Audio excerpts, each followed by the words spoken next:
D'accord. Comme d'habitude, chaque dimanche, nous avons notre petite session, la random session, qu'on fait toujours pour parler. Ces 3 dernières semaines, on a beaucoup parlé de liquidité. Et aujourd'hui encore, on va parler de liquidité plus divergence. Mais avant, j'aimerais vous partager ce site web-là qui s'appelle MyFXBook, qu'on utilise parfois pour calculer les lot size. Mais sur le format de PC, il y a aussi la corrélation. Donc la corrélation, c'est ici que je viens pour vérifier les paires qui sont corrélées positives. Ok, vous voyez les paires, il y a eu des CAD, il y a eu des JPY, etc. etc. Donc on se dit par exemple, EuroJPY, il est corrélé à 80,3% à AUDJPY. C'est-à-dire, ce sont deux paires qu'on peut les mettre ensemble pour chercher des divergences. Ok, comme EURUSD et AUD-CAD, elles sont corrélées positivement à 90,9%, ce qui m'étonne un petit peu, mais c'est bien ça. Donc, on peut les mettre ensemble et pour checker le relative strength analysis ou encore divergence. Donc, aujourd'hui, on va parler de AUDJPY et NZDJPY. Ok, on va regarder ensemble les prises de liquidité et tout. Ok, 81,1% et de corrélation entre AUDJPY et NZDJPY. Pour commencer, j'aime pas trop prendre les corrélations qui sont à 97, 98, etc. Pourquoi? Parce que ça se ressemble tellement que ça n'arrive pas parfois. Ça arrive parfois de passer une semaine ou 2 semaines sans de divergence parce que les paires sont tellement corrélées positivement que tu vois, bon, elles sont des jumelles là. On n'arrive même pas à avoir des divergences, mais à chaque fois qu'elles ont des divergences, ça veut dire beaucoup. Donc moi, je préfère les 80. Les 81, etc. Par exemple, AUDJPY, je sais que AUDJPY et GBPJPY, c'est pas AUDJPY, il y a un autre qui est à 90%, un JPY, je me rappelle pas, je me rappelle plus, mais ouais, il y a un JPY qui est corrélé à AUDJPY jusqu'à 90%, peut-être que c'était EuroJPY, je me rappelle pas. Donc, j'aime pas les prendre comme ça parce que parfois, tu trouves que les paires elles sont tellement similaires que tu n'arrives pas à trouver des divergences partout, etc. Ok, donc aujourd'hui, on va travailler ensemble AUDJPY et NZDJPY. Ce que je vais faire là, c'est que je vais arrêter ce stream. Ok, et puis je vais lancer ça. Ok. Ok. Donc, avant de commencer, j'aimerais vous poser une question. Ok, avant de commencer, j'aimerais vous poser une question. Vous voyez quoi là, ici? Sur cette semaine qui vient de se passer là. Attends.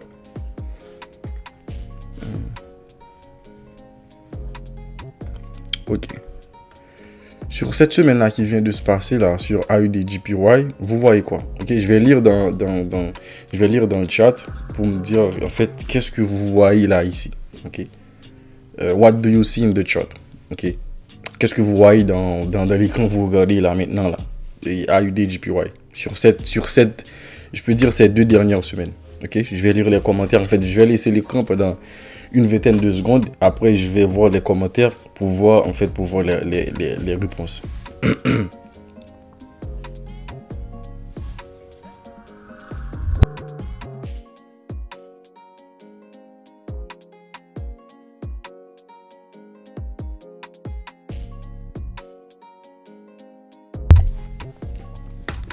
Ok, je vais essayer de voir. Retracement, bien baissé, a plus de liquidité sur certains niveaux, distribution, pas mal de choses à dire. Ah ouais. Il n'y a que Christian et Ibra qui ont vu des choses sur l'écran là. C'est incroyable. C'est incroyable. Donc s'il y a que Ibra et Christian qui ont vu des choses, même pas besoin de continuer, arrêter le stream et puis bon, allez, on recommence dans la structure de marché tout le monde. S'il y a personne, si vous voyez rien là, pratiquement rien. Je sais, dans l'appel, il y a des débutants qui sont encore dans la structure, etc.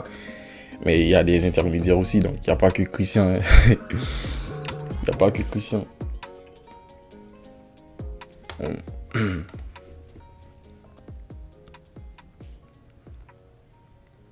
Bon, j'attends encore. Je vois Ariane et Josué qui sont en train de typing. J'attends, mais franchement, il y a tellement de choses à dire ici, là. sans même trop parler, sans même trop expliquer là.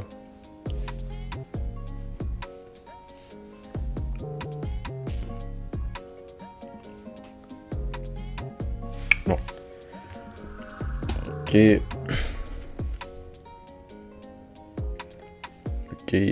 Marché BC avec prise de liquidité. Ok.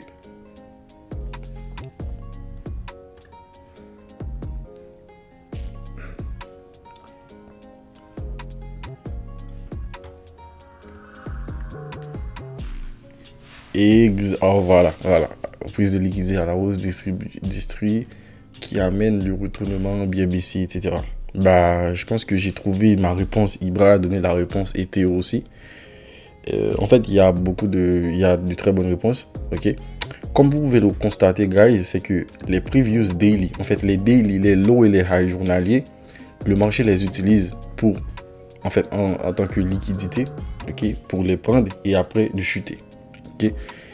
Et on va commencer avec cette journée là ici. Bon, j'ai mis ça pour une raison. Vous allez voir pourquoi j'ai mis ça ici, mais ça ne ressemble pas à une prise de liquidité. Ça, c'est le mouvement direct. Ok, mais vous allez voir pourquoi j'ai mis ça ici. Ok. Après, le marché, il a créé ce high de cette journée et le low de cette journée. Et le lendemain, qu'est-ce qui s'est passé? Le marché, il est venu chercher exactement le high de la journée précédente. Ok, ce high là. Après, il a fait un wick. Et ça, c'est exactement le langage d'une prise de liquidité. Et c'est ça qu'on a vu sur les 2 dernières semaines. On a parlé de prise de liquidité, les langages, comme le marché, il fait des engulfings comme ça, ou du moins il fait des wicks comme ça, ou du moins il crée exactement ce qu'on appelle le fractal high. Donc là, on a les 3 exemples. Bon, ici, c'était pas trop une prise de liquidité. Donc, c'est ça. Nous avons ça. Donc, vous voyez comment ici, le marché, il est venu prendre le previous daily high et après, le marché, il a chuté. Il a chuté, bon, pas pour beaucoup. Donc ici, le marché a fait ce qu'on appelle une inside day. L'inside day, c'est quoi? C'est la journée qui n'est pas allée chercher aucun low, aucun high précédent. Ok. Et après, le lendemain, qu'est-ce qui s'est passé? Le marché, il est encore revenu prendre le high de cette journée-là. Après, il chute pour aller où? Pour aller dans le low de cette journée-là. Ok. Donc, je vais tracer ça pour vous.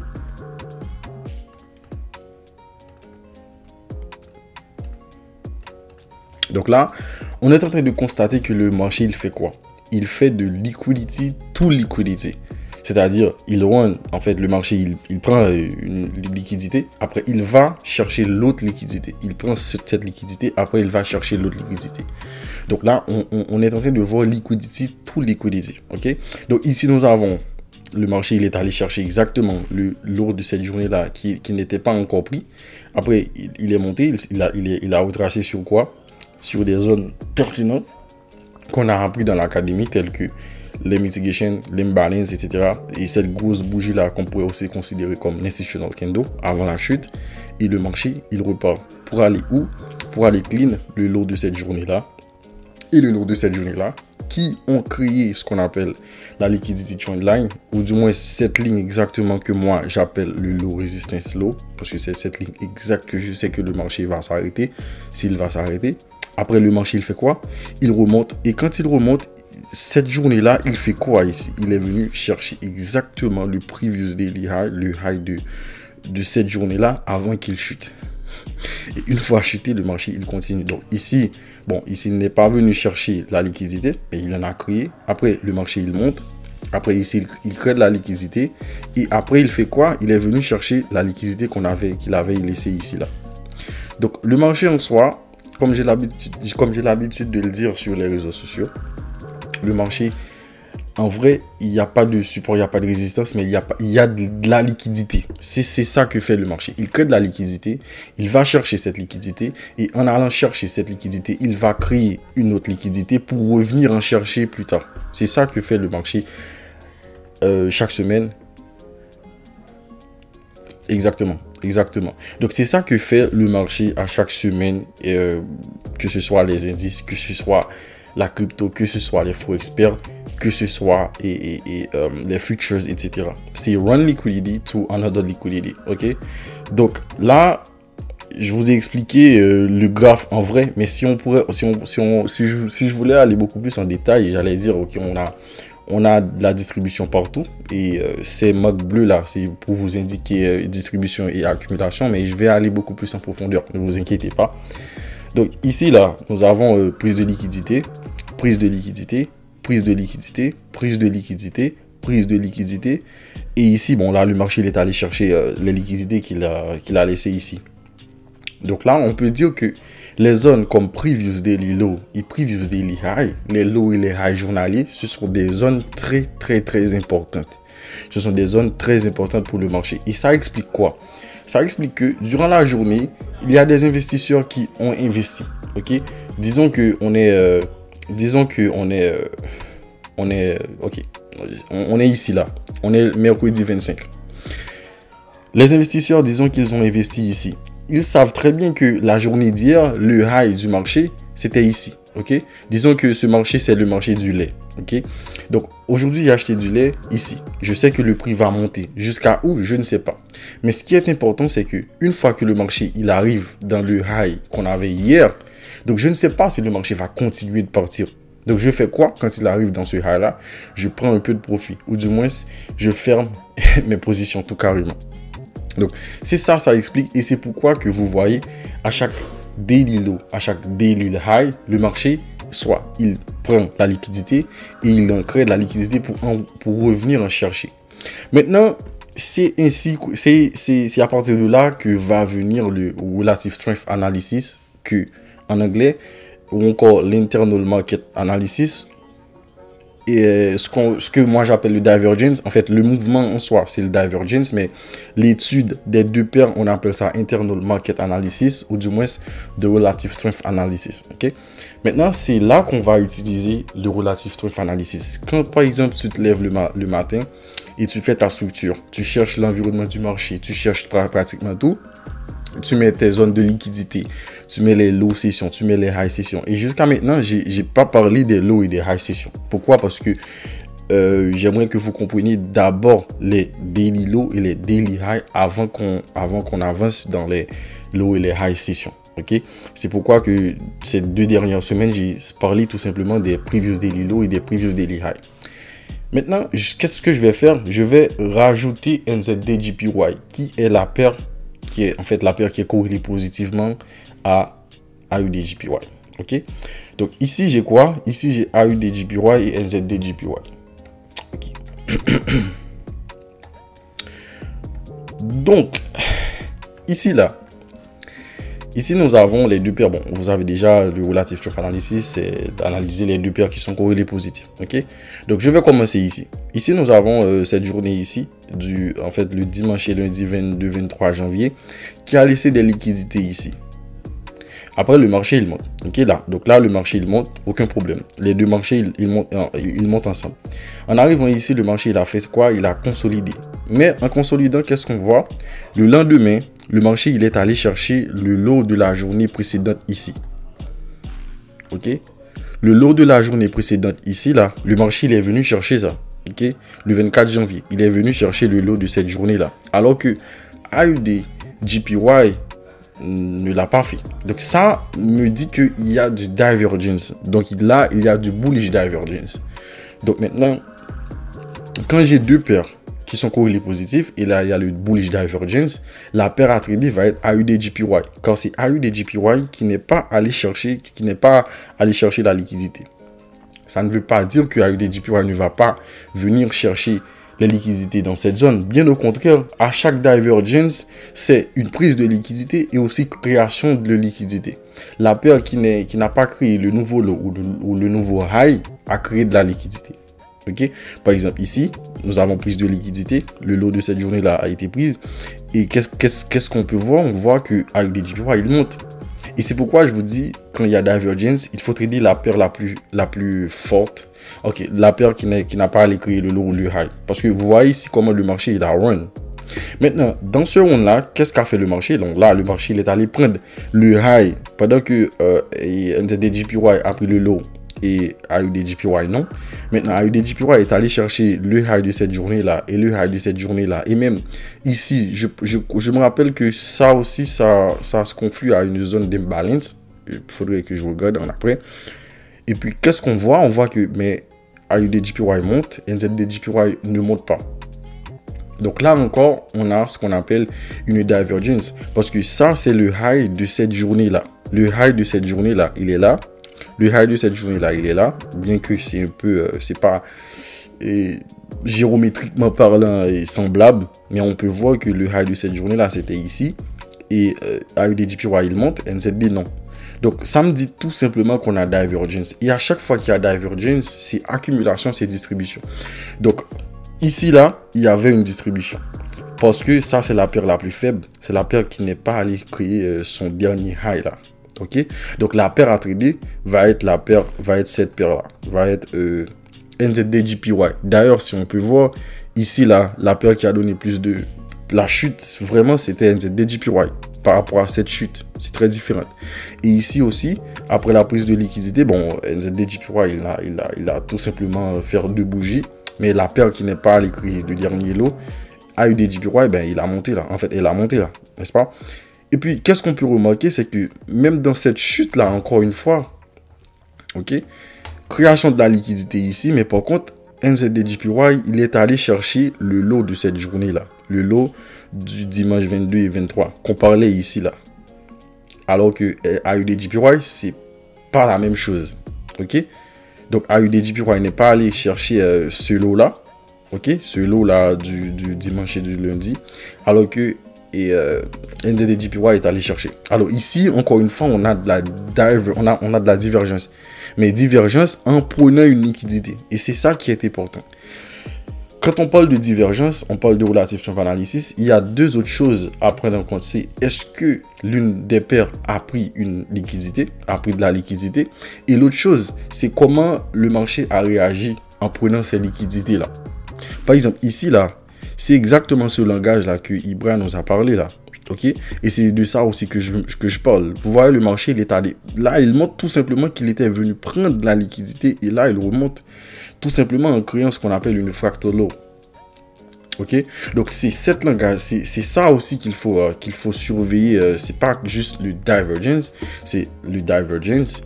Est-ce que l'une des paires a pris au moins une liquidité? Ça, c'est deux. Et maintenant, c'est quoi la réaction?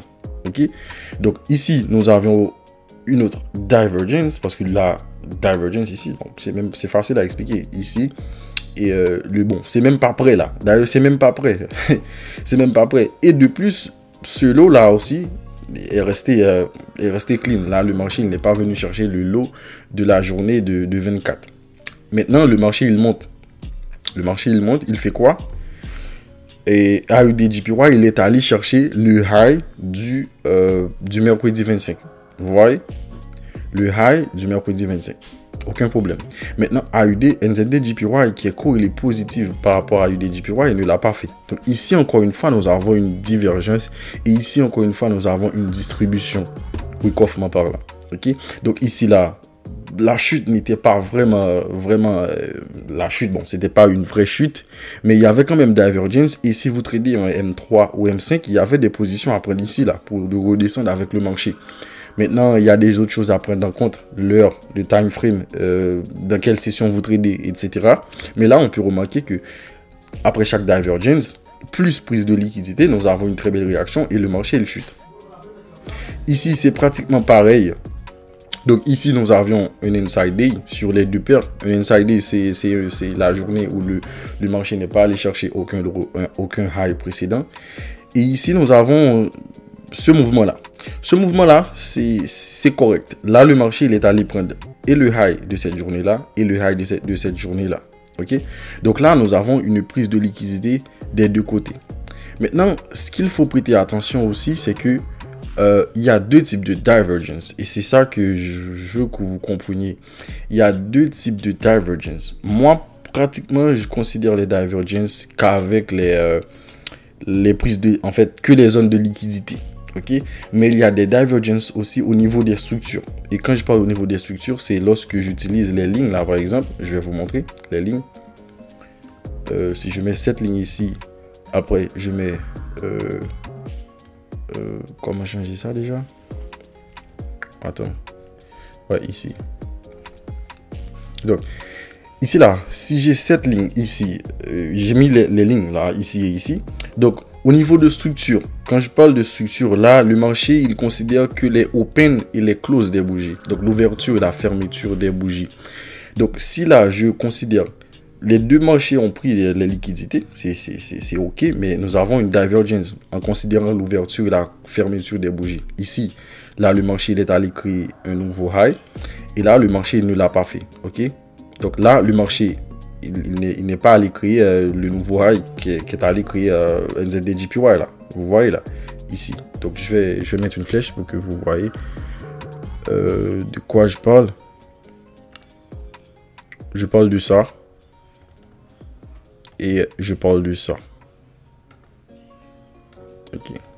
Donc là, le divergence s'est fait au niveau de structure. Le divergence ne s'est pas fait tout simplement au niveau des liquidités parce que les deux marchés, en fait, ils ont pris le high de la journée précédente et même de la journée avant la journée précédente. Donc, on n'a pas le divergence qu'on a l'habitude de chercher là durant ces 3 derniers jours, mais on a quand même le divergence, mais au niveau des structures. Et quand tu mets ces lignes là, parce que la ligne ne va pas te donner les lows et les highs de la journée, mais la ligne va te donner l'ouverture et la fermeture de la journée. C'est un petit peu différent, ok? Les lignes, ils vont te donner l'ouverture et la fermeture de la journée. Donc, tu ne vas pas trouver les lows et les highs de la journée. Comme vous pouvez voir ici, j'ai une ligne, alors qu'il n'y a pas de trace ici. Mais c'est aussi important. Pourquoi? Parce que, parce que comme vous pouvez voir ici, il y avait aussi une divergence avant cette montée-là. Si je regardais que ces lignes, je pouvais dire, ben ici, nous avons une bullish divergence. Car lors de l'ouverture de cette journée-là, le marché il est allé chercher la fermeture. En fait, il est allé chercher le lot de cette journée-là, mais en considérant les lignes, c'est-à-dire l'ouverture et la fermeture des bougies, l'ouverture et la fermeture des journées. Donc ici, encore une fois, nous avions une divergence. Et cette divergence-là, la paire attribuée, c'est AUDJPY. Et ici, nous avions une distribution. OK? Et ici, nous avions une distribution. Donc, je vais remettre tout en bougie. OK. Donc, la distribution s'est fait ici. Peut-être je dois me rendre dans M1, M2, mais je vais vous montrer après comment ça s'est passé. Okay? Et ici, nous avons la chute. Okay? Nous avons la chute, les deux paires ont chuté et nous avons retournement sur les zones ici. Et la paire attribuée, c'était AUDJPY. D'ailleurs, même dans le retournement, vous voyez que NZDJPY, son retracement, c'est en fait, si on met son fib de ce high là à ce low là, en petit time frame, on verra que NZDJPY il est arrivé au niveau des 88 ou 90, alors que là je crois que AUDJPY est arrivé au niveau des 61.80, ok, 61.8, ok. Donc là la paire à trader c'était vraiment AUDJPY. Maintenant on continue. Ce lot là de cette journée là, ok, ce lot là de cette journée là, vous voyez, on avait une prise de liquidité ici aussi dans AUDJPY, prise de liquidité ici, et le marché il est venu chercher le lot de cette journée là. Et NZDJPY c'est pas la même chose. Donc ici nous avons encore une fois une divergence de liquidité, ok. Donc les deux paires ils ont fait quoi? Ils ont pris en fait, AUDJPY il est venu, il a pris le lot de cette journée. NZDJPY ne l'a pas fait. Donc, même en retraçant, et c'est ça qui est fou. Comme dit Ibra, à chaque low, chaque high, il y a de l'accumulation, il y a de la distribution, il y a de la réaccumulation et il y a de la redistribution. Et c'est pratiquement pareil pour moi, c'est en fait presque pareil. Presque à chaque grand mouvement que va faire le marché, il donne une divergence entre deux paires qui sont corrélées positivement. Okay. Donc là, même dans ce retracement, on a encore une petite divergence. Okay. Et peut-être ici, là, au niveau des sessions London et New York, peut-être il y a aussi du divergence. Donc je sais pas trop, mais peut-être il y en aura. Donc on va continuer notre parcours. Maintenant, ce lot-là que le marché n'avait pas pris, en fait, il y a de la liquidité. Et là, le marché, il est venu prendre pratiquement la liquidité. Mais ce qu'il faut aussi remarquer, c'est qu'au cours de la journée, là, nous avons tout le mouvement. Mais disons que si j'étais arrivé, par exemple, dans le marché au niveau du 19h, à 19h, NZDJPY, il est allé chercher le lot de cette journée. Il a pris le lot qui était ici. Ben, of course, il y a de l'accumulation ici. en fait ici, quand c'est AUD-JPY que je vais trader, il y a de l'accumulation ici pour faire ce mouvement-là, pour faire ce mouvement aussi là. Parce que NZD-JPY, il est allé chercher le lot de cette journée et ces deux lots-là qui étaient ici, alors que AUD-JPY non. Donc nous avons encore une divergence. Donc comme vous pouvez le voir, j'avais une flèche. Ouais, j'avais une flèche. J'avais une flèche de ce lot-là à ce lot-là. Donc si j'étais dans le marché au niveau pendant ces heures-là, j'allais remarquer le divergence. J'allais tout simplement attendre une réaction. Là, nous avions la réaction. Là, nous avions la réaction en petit time frame. C'est sûr que ici, on va trouver la création de mitigation candle, de institutional candle et de breaker block, de mitigation block, etc. avant qu'on monte ici là. Et même en montant ici là, même dans ce mouvement aussi là, AUD-JPY est allé chercher le previous daily high, le high de cette journée là, et que NZD-JPY non. Et ici, on a une distribution. Donc ici, nous avons une distribution. Et là, le marché, il a fait quoi? Il a chuté tout de suite après le divergence. Et même après cette journée, il a créé ce high-là. Il a créé ce low-là. Et dans cette journée-là, nous avons NZD-JPY qui est allé chercher le previous daily high. Alors que AUD-JPY, non. Donc ici, nous avons encore une fois une distribution dans cette zone-là. Et qu'est-ce qui s'est passé tout de suite après? Le marché, il a chuté. Mais même après la chute, le marché, il est allé chercher le lot de cette journée. Mais malgré la chute, cette zone-là, je vais quand même la considérer comme potentielle zone de liquidité. Parce que c'est ça que le marché, il est en train de faire à chaque minute, à chaque seconde, chaque jour, chaque session, chaque semaine, chaque mois, chaque année. Création de liquidité. Je crée cette liquidité, je vais en revenir après, mais avant, je vais chercher une autre liquidité. Après avoir pris cette liquidité, je me dis, ok, je vais prendre cette liquidité. Après, c'est pareil, et le divergence nous permet de voir à chaque fois quand le marché, il a pris les liquidités. Et maintenant, moi, j'ai comme target ce lot-là. Vous voyez ce lot-là que le marché avait pris déjà bien longtemps sur NZD-JPY, mais sur AUD-JPY, ça reste encore valide. Donc moi, je vois le marché prendre au niveau des 90.125. Je vois le marché venir ici pour, avant même de faire peut-être remonter ou continuer à chuter, on ne sait pas encore. Mais moi, je vois le marché revenir ici. Ok, je vois le marché revenir ici dans ce lot-là qui est encore ici, parce que ici il y a de la liquidité.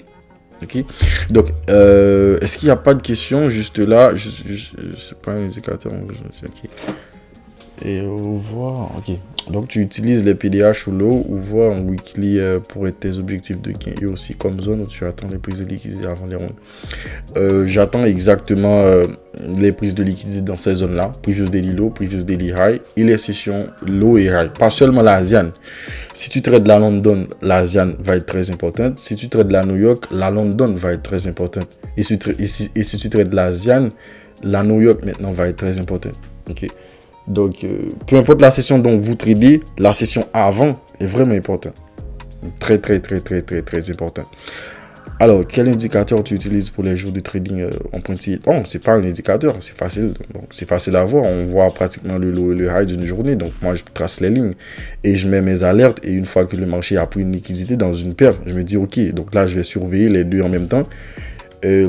Ce qui pourrait être difficile au début, mais après, vous allez vous habituer et tout simplement, vous allez prendre les positions sur la paire à trader. OK? Maintenant, dis-moi si vous avez compris, s'il n'y a pas de questions avant que je continue, avant que j'enchaîne. Pour les débutants, peut-être, je pense que ça va être un petit peu compliqué pour vous de comprendre un tout petit peu de quoi on parle, mais en arrivant dans les exercices de liquidité, de low resistance low, de liquidity trendline, des low et les high journaliers, en fait, vous allez tout assimiler là. Pour moi, c'est pas compliqué. Je pense que c'est pas pour vous. Pour moi, c'est pas compliqué tout ça. Maintenant, ce que je vais faire, c'est que là, je vous ai montré deux paires Forex et deux paires que j'ai pas l'habitude de trader. Hein. Si vous voyez mes graphes, bon, je pense pas que vous avez vu que vous n'avez jamais vu que j'ai envoyé des setups AUD-JPY ou NZD-JPY, ou du moins ça fait longtemps. Ok, donc je voulais tout simplement aller sortir dans ma boîte USD pour vous montrer les divergences, etc. Ok. Et je vais continuer à faire ça. Et ne pas seulement rester sur les paires USD. Certes, ce sont des paires USD que je trade, mais je fais pas ça que pour moi, je fais ça aussi pour vous. Et donc, c'est pourquoi aujourd'hui, j'ai parlé de AUD JPY et NZD JPY. Et un jour, je pourrais faire GBP JPY et Euro JPY. Quand ces deux paires, elles sont corrélées positives. Donc, bah ouais, JPY, surtout pour les gens qui font du swing, JPY, c'est trop beau. Hein, c'est trop beau. C'est trop beau pour être vrai, sauf que... là, en fait, les setups, ça n'arrive pas dans mes heures de trading. Hein. J'ai regardé durant toute la journée les divergences, les intuits. Ça se passe toujours au niveau des London. Et ces semaines-là, je ne suis pas dispo durant les London. C'est grave. C'est grave. Donc, il y a aussi USD JPY. Désolé, guys. Désolé. Attends.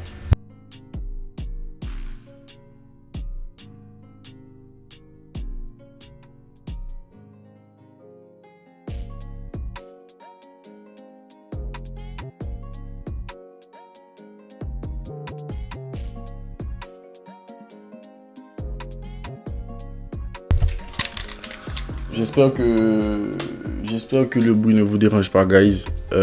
J'espère que le bruit ne vous dérange pas. Et on travaille à côté là.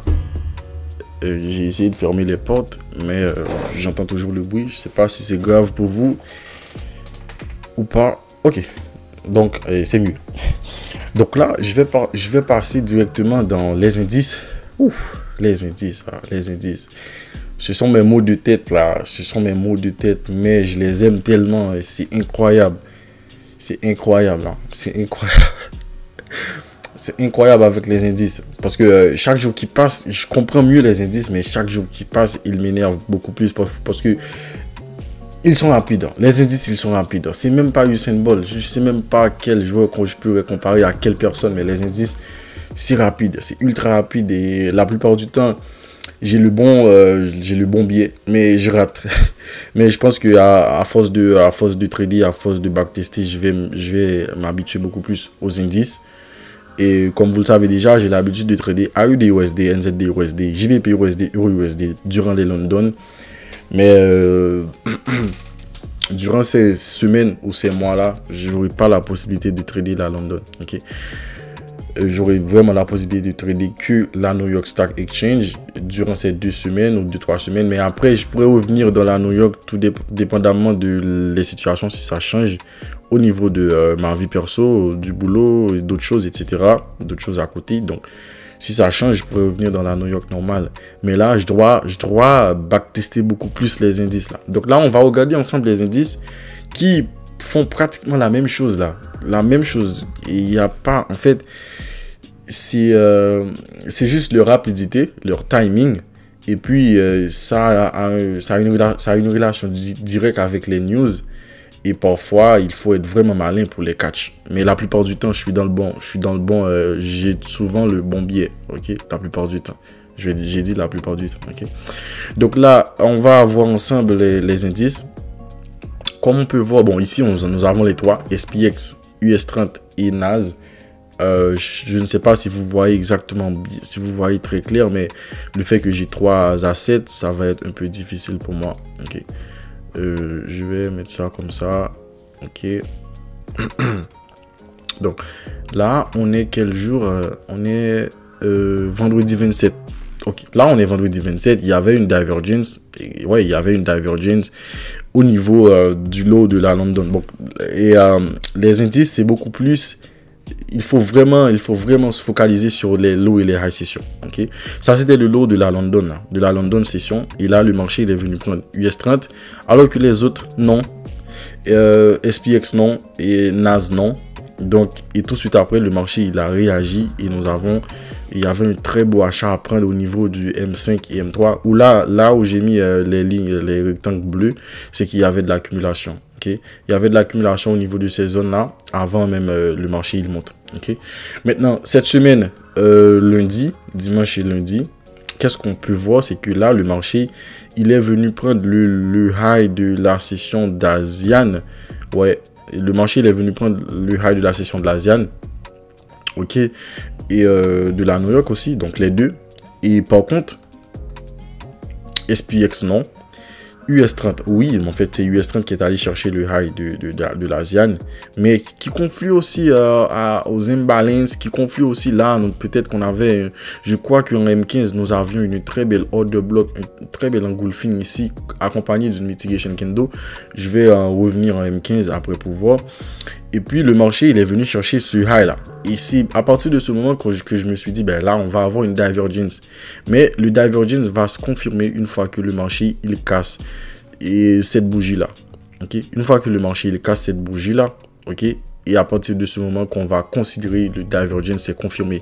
Parce que là, nous avons ce qu'on appelle le fractal high. Ok, donc même ici, nous avons ce qu'on appelle le fractal high. Donc en fait, la langue du marché, c'est quand il prend les liquidités, il te montre ça. Il te montre ça tout simplement par rapport à sa réaction. Les wick, les engulfing et les fractal low et les fractal high.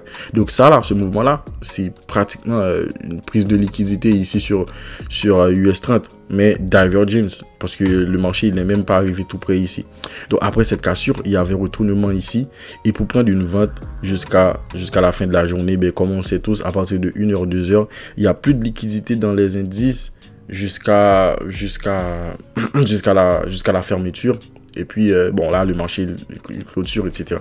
Donc j'espère que vous avez vu le divergence là, comment ça, c'était très beau. Ok, et après qu'est-ce qu'a fait le marché? Ben, le marché, il est venu chercher le lot de cette journée là, vous voyez le lot de cette journée. Ah, je reste ici, le lot de cette journée, vous voyez le lot de cette journée. Mais par contre, le lot de cette journée, c'était ici. Ok, donc là, nous avons US30 qui est venu prendre le lot de cette journée ici. Le lot de cette journée ici. Par contre, NAS, non. Donc ici, nous avons une autre divergence. Ok, mais le divergence se confirme par la cassure de 2 ou 3 bougies qui forment mitigation kendo, breaker block, mitigation block. Ok, mais moi j'ai mis les lignes bleues, c'est juste pour vous indiquer que ici il y a de l'accumulation. Donc ici il y avait potentiel achat.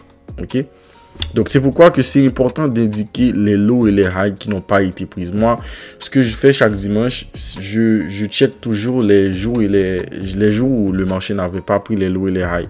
La plupart du temps, les 5 à 6 derniers jours. Ok, et puis je check les lows et les highs qui ont été pris et les lows et les highs qui n'ont pas été pris. Ok, donc ici, vous voyez là, le marché, après le divergence, le marché, il a pratiquement monté là. Ok, donc ici, c'était ce jour là où j'ai pris la position où je me suis fait BE. Et je pense que je vais plus répéter, je vais pas faire cette erreur. C'est que je me suis endormi, j'étais un peu fatigué. Mais avant le news, j'avais une vente au niveau de SPX ici. J'avais une vente au niveau de SPX, c'est dans le groupe Discord. Je me suis endormi et je me suis dit que j'allais suivre le trade, mettre des alertes, etc. Et une fois que le marché il arrive, je vais soit prendre des clôtures ou du moins prendre par chaud, du moins laisser le marché tout simplement et faire son boulot. Mais je savais qu'il y avait le Federal Rate, qu'on allait monter les taux d'intérêt. C'est pour cela que je voulais rester. Mais malheureusement, je me suis endormi sur mon bureau là. C'est même pas professionnel d'expliquer ça, guys, mais c'est la réalité. Hein. C'est la réalité. Et quand je me suis réveillé, je me dis, ben, Peter, tu t'es fait BE et tu pourrais avoir une meilleure... C'est inexplicable. C'est inexplicable. Ça s'est pas passé comme prévu. Mais je me suis endormi, trop fatigué là, etc. Mais ici, nous avions encore une autre divergence, guys. Ici, nous avions une autre divergence, mais c'est au niveau des structures. Ok. Je vais vous montrer ça. Attends.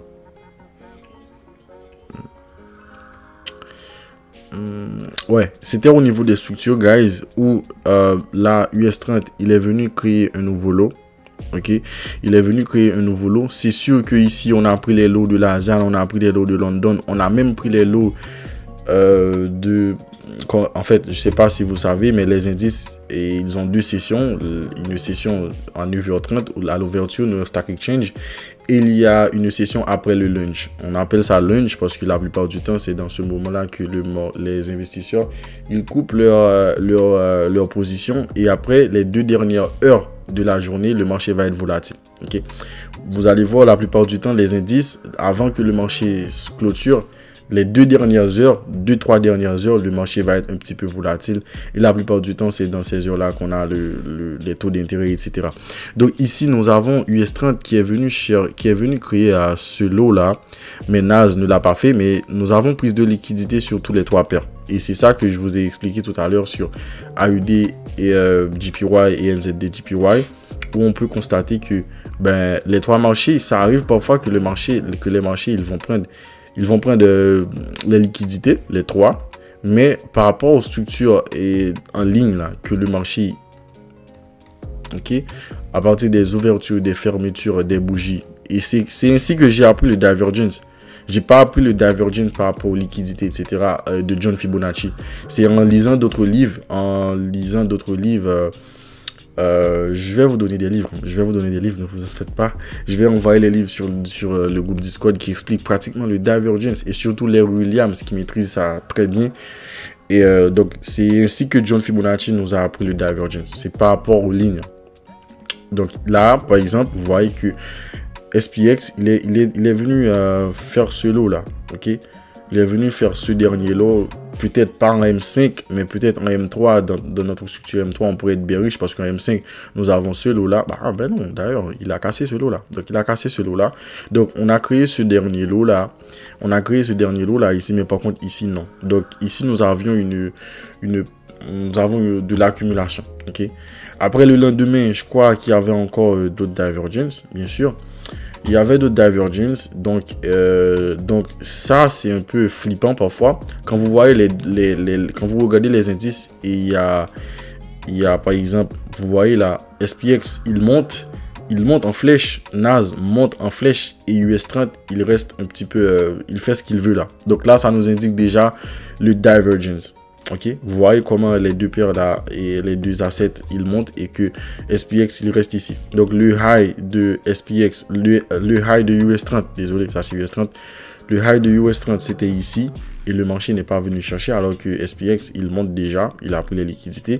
Mais après ici il y avait de l'accumulation, en fait il y avait une distribution à prendre et potentielle vente.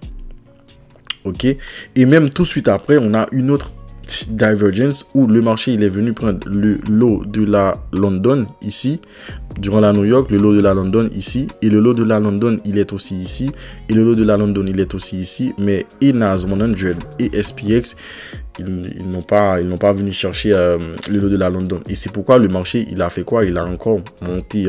Donc là la paire à trader, en fait les paires à trader c'était SPX et NAS 100 sur le bullish divergence parce que ici nous avions en premier lieu une bearish divergence, mais après nous avions une bullish divergence. Et je vous ai dit que quand on a 2 divergences consécutives, le divergence qu'il faut considérer c'est le deuxième. Ouais, c'est le deuxième et ça indique réaccu, ça indique redistrib. Ok, ça indique que ça. Ne vous compliquez pas les choses. Quand vous avez 2 divergences, c'est la deuxième qu'il faut considérer. Mais ça explique tout simplement réaccu et redistribution. Donc ici, vendredi, on a quoi? Vendredi, nous avons prise de liquidité ici. Bon là, vendredi, il y avait 2 autres divergences. Vous voyez le lot là. Le marché il est venu prendre ce lot là. Ok. Ici, le marché n'est pas venu prendre le lot.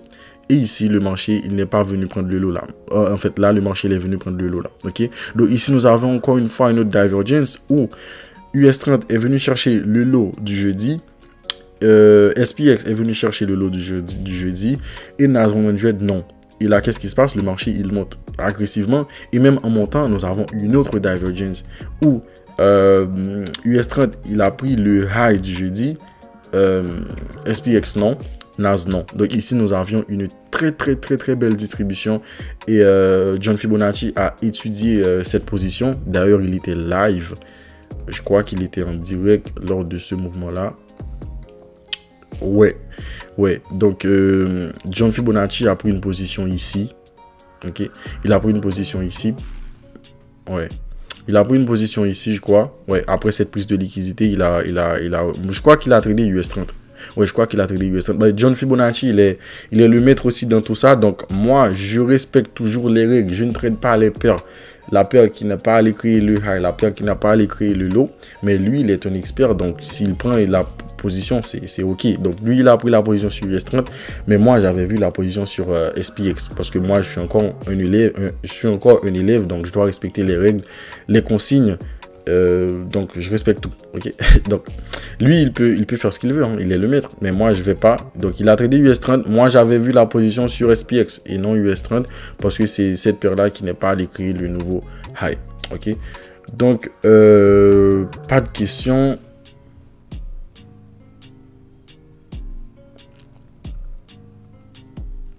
Pas de questions.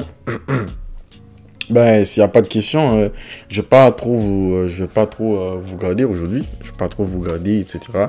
J'espère que vous avez compris un peu plus prise de liquidité et divergence. Aujourd'hui, on n'a parlé que deux choses. Que deux choses dans tout le réseau d'Azo. J'ai parlé que deux choses, prise de liquidité, divergence, prise de liquidité, divergence. Donc, on a regardé ensemble AUD, JPY et NZD, JPY et on a regardé ensemble les indices. Donc, vous voyez, il n'y a pas trop de différence. Sauf que les indices, c'est trop rapide et parfois, ça, c'est pas propre comme les autres paires comme NZD, JPY, comme les faux experts, etc. Ils sont très rapides. Je vous dis, hein, les indices, c'est très rapide. Mais là, on a vu ensemble les indices et des faux experts. Je pense que la semaine prochaine, la semaine prochaine, après la semaine prochaine, quand la semaine prochaine, on aura Ibra avec Wyckoff. On aura à parler aussi de deux autres paires, peut-être NZD, USD, AUD, USD ou Euro USD, GBP, USD. Mais Euro USD, GBP, USD, c'est un peu compliqué par rapport avec le GBP, tout ce qui se passe au niveau fondamental là. Et même au niveau du marché, on peut regarder ensemble GBP, USD, c'est pas clean par rapport à Euro USD. Donc, si vous avez, je vous laisse 2 minutes. Je vous laisse 2 minutes, guys, si vous avez des questions. Ou du moins si vous voulez des choses en plus.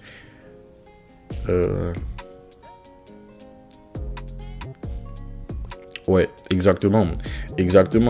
Si vous avez une position et vous voyez une autre divergence dans l'autre sens, ben, c'est l'heure exactement de couper la position. D'ailleurs, le dernier live de John Phibb, il a parlé de ça. Et sortir exactement quand le marché il te donne le signal d'un sell si tu étais en achat. La vidéo, j'ai regardé la vidéo de ce matin. C'était environ 2 heures. La vidéo de John, c'est 2 heures max, en fait, minimum. Donc, guys, s'il n'y a pas de questions, ben, on se donne rendez-vous à la semaine prochaine. Je crois que cette vidéo là est en train de s'enregistrer, donc je vais envoyer ça à Ibra et pour qu'il mette ça sur le groupe Discord pour que vous pouvez regarder ça à plusieurs reprises s'il y a des choses que vous n'aviez pas compris. D'accord.